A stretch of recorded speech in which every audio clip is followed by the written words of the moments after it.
Nkwaniriza nnyo ogwo munnange akyajekomiddeko ensi Buganda anti munnange ensi Buganda kuno okwekwaffe Kabanda Musoke ow'ennabalanga akaala amatendo nze nkubuuzaako nateera olunaku olwaleero nga munnange tukyali mu katabo kaffe Amaggwa Némitego mu Buvubuka akawandiikibwa Ruth Kaboggoza era ng'olunaku olwaleero tutuuse ku mutwe ogugamba nti Cissy Adda mu Kibuga.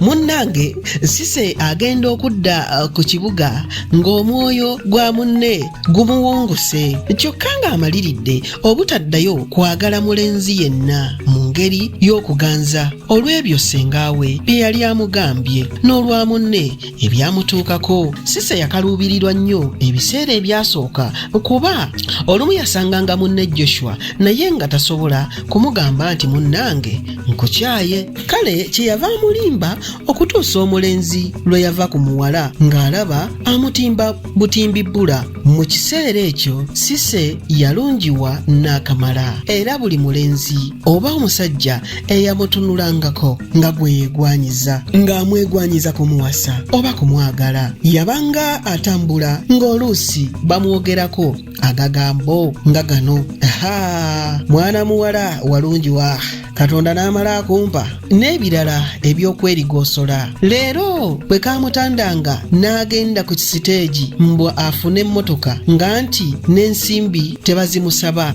wabula okumusaba omukwano, naye ye yeefuulanga kiggala era kasiru. Cissy bwe yadda mu ssomero mu mwaka omupya n'ekibiina ekijja yalowooza ku muntu anaaba munne nga bw'asengejja empisa z'ateekwa okuba nazo kuba yali yeeweze okufuna ntabadde. Owokubiri yayagala okwekuba ku yaliko munne Night kyokka nga kizibu ddala kuba ye Night yali atya Cissy olw'empisa ze yali amumanyiiko. Cissy teyalwa n'afuna nkalya ntya omulala baayagalana okumala akaseera katono ddala nga buli omu tamanyi byama bya munne, naye bwe baamala okumanyiiragana buli omu n'atandika okubbira ku munne ku ebyo ebyamuli munda. Omukwano gwabwe gwagenda wala nnyo ddala era buli omu n'atandika okweyabiza munne nga teyeekengera.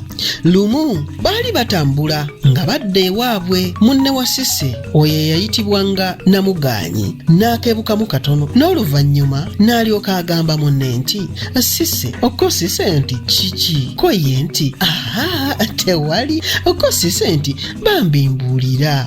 Kale lekayo nkasitanze nkubuulira ebyange. Ko Namuganyi nti nedda bambi naye kale mmale gakugamba naye bambi nze mbadde ntidde naye anyway si kyamaanyi naye kinsiyidde ennaku eziwerako kyokka nga ntya okukikugamba ate nga tewali n'omu gwe nnyinza kukibuulirako okuggyako ggwe. Otyo tuugira ku nsonga nno naye mpulira ntidde nnyo. Ko Cissy nti simanyi oyagala kwogera ku muvubuka oli gwe nakulabye naye jjo. Ko Namuganyi nti nkutenda kuteeba ye ggwe otegedde otya? Ka Cissy nkakasizza obugezi bwo tebukoma mu kibiina mukka naye obuzaale olina bungi kuba mazima y'oyo yennyini amazeemu amagezi n'ebirowoozo. Naye kati gwe ompa magezi ki ng'obudde tebunnanzigwako kuba saagala kusoma gwakwejjusa ng'ate nsira nsaano ku mazzi. Ko Cissy nti munnange nze gw'olaba mazima sikyali muntu si lwakuba nti ndi mulwadde naye munnange lwa bigambo ebyo nafiirwa dda mukwano gwange lwa bigambo ebyo laavu kyokka anti naffe omusango tegwali gwaffe kuba okwagala kwabaawo naye munnange bwe yagwa mu bizibu mazima banne bonna baamwabulira naye ye yeesanga ng'asigadde yekka mpozi nange.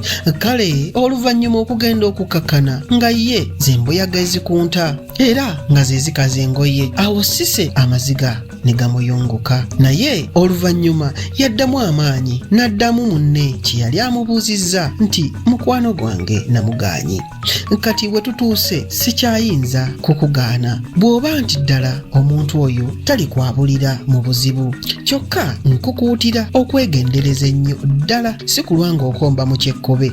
Namuganyi olwo yali awuliriza n'amagezi ge gonna kyeyava abuuza munne nti mukwano kati nkola ntya ye neegendereze ntya ndeke oba nkwaseeko ebiri naye muli ontyemudde omutima ko sise namuganye ndowooza tonkwasizza bulungi nze sikugaana mugende mu maaso anti munnange omukwano butiko bwe mbagaana naaba ngunyigiriza bunyigiriza naye nga bwe nkunnyonnyodde nti emikwano gy'ekika ekyo gyanzitako nkalya ntya wange kale kati nze munnange njitya yayongerako na bino nti mazima ddala abakulu baba balaguzi kuba mange byonna bye yaŋŋamba nga nva ebubebbere byonna mbirabye ebirungi wamu n'ebibi era bwe ngattako n'abakulu abalala bye baŋŋamba ddala munnange namugaanyi nkusaba eby'abalenzi obiveeko tusome. Namugaanyi yamwebaza era n'amugamba nti ye yali tayinza kukola kintu bw'omu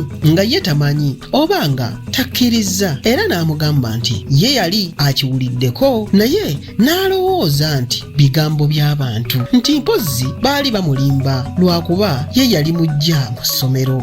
Sise yamuviira ku ntono nti munnange bwe nali nva mu kyalo kitange wamu ne bassengange era n'abakulu abalala bankuutira obutaba na mikwano ng'egyo nti era neewalenga emikwano emibi naye nze bwe natuuka kuno munnange nafuuka ndiwulira. Yamunnyonnyolanga mukwano gwe ntabadde bwe yamusemba mu by'abalenzi nga bwe baacakalanga bonna era nga bwe baali basudde n'okusoma nga kirabika bino eby'amasanyu bigenda okubamalawo nti naye baba tebannabagukamu ku ssomero wadde eka mukwano gwe n'afuna olubuto ne lubulwako nnyinirwo era n'ekyaddirira kuluggyamu kyokka mu kuluggyamu naye mwe yagendera nkale nti okuva olwo yabonerera leka agira asoma eby'abalenzi alibisanga.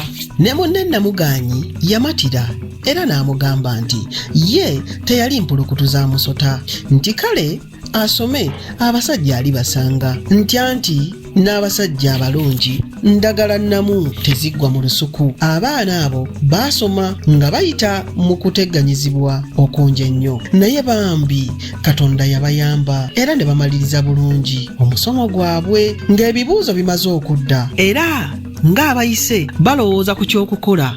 Bwe batyo baasalawo bagenda bombi mu ttendekero limu basome eby'obuwandiisi nti nabo basobole okufuna ku nsimbi ng'obudde bukyali.